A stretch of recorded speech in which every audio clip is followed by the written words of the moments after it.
Subscribe to our YouTube channel and press the bell icon to get the latest updates.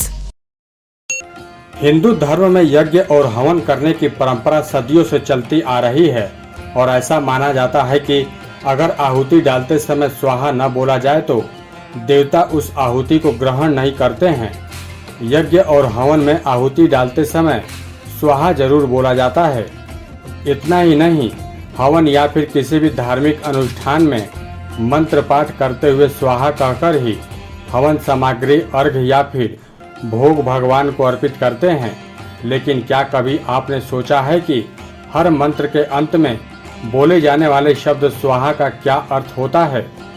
दरअसल कोई भी यज्ञ तब तक सफल नहीं माना जा सकता है जब तक कि हवन का ग्रहण देवता ना कर लें। लेकिन देवता ऐसा ग्रहण तभी करते हैं जबकि अग्नि के द्वारा स्वाहा के माध्यम से अर्पण किया गया हो। बता दें कि स्वाहा शब्द संस्कृत से लिया गया है जिसका अर्थ सुव्यवस्थित तरीके से आमंत्रित करना होता है। इस शब्द का निर्माण सु यानी कि उपसर्ग और आहे यानी कि धातु से बना हुआ है।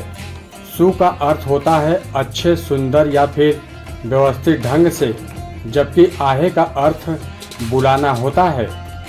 यज्ञ करते समय किसी देवता को उचित रीति से आदर पूर्वक बुलाने के लिए स्वाहा शब्द का प्रयोग किया जाता है। वहीं दूसरे शब्दों में कहें तो जरूरी पदार्थ को उसके प्रिय तक सुरक्षित पहुंचाना। श्रीमद् भागवत और शिव पुराण में स्वाहा से संबंधित वर्णन भी किए गए हैं।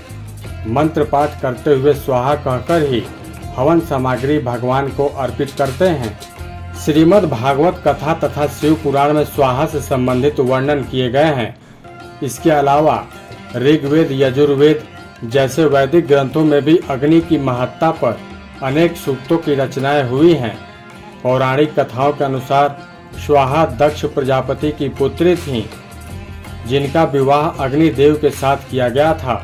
अग्निदेव अपनी पत्नी स्वाहा के माध्यम से ही हविष्य ग्रहण करते हैं और उनके माध्यम से ही हविष्य आह्वान किए गए देवता को प्राप्त होता है।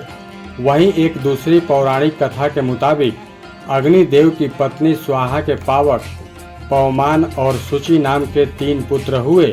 स्वाहा की उत्पत्ति से अन्य रोचक कहानी भी जुड़ी हुई है, जिसके अनुसार कहा जाता है कि स्वाहा प्रकृति की ही एक कला थी जिसका विवाह अग्नि के साथ देवताओं के आग्रह पर संपन्न हुआ था।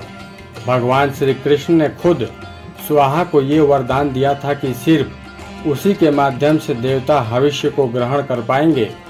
ऐसे में यज्ञ प्रयोजन तभी पूरा होता है जब आह्वान किए गए देवता को उनका पसंदीदा भोग पहुंचा दिया जाए। दोस्तों, आपको ये जानकारी कैसी लगी हमें कमेंट करके जरूर बताएं।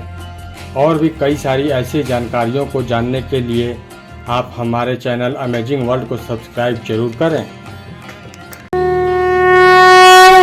Subscribe to our YouTube channel and press the bell icon to get the latest updates.